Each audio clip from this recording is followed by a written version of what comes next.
André Ferron et je vais être avec vous dans les prochaines minutes pour parler de gestion de la santé-sécurité. Encore une fois, aujourd'hui, nous allons parler de vos exigences légales. Pourquoi parler des exigences légales?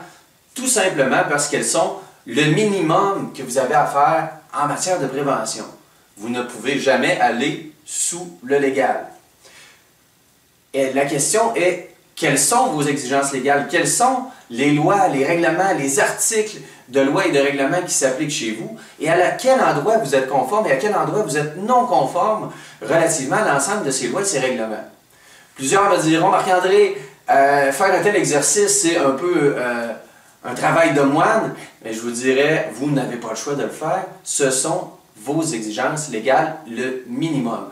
Et dans plusieurs cas, des organisations vont tenter d'atteindre le ciel alors qu'ils n'ont pas encore répondu à la base de la base. C'est-à-dire travailler sur les comportements des individus, travailler à implanter toutes sortes de programmes divers alors que la base n'est pas mise et on n'a pas tout à fait les pieds sur terre avant de viser le ciel.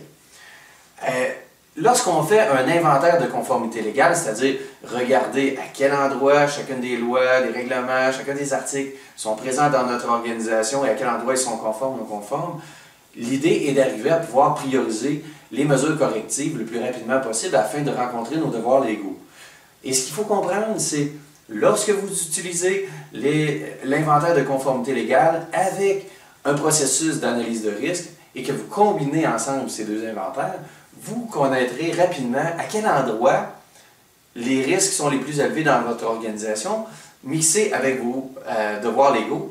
Et en combinant ces deux choses ensemble, vous serez en mesure de prioriser la correction de vos manquements légaux. C'est-à-dire que vous n'accorderez probablement pas la même importance à un manquement du type risque de chute avec travaux en hauteur par rapport à l'absence d'une étiquette SIMDUT sur un contenant de produits chimiques. Le risque de potentiel d'accident n'est pas équivalent dans un cas comme dans l'autre.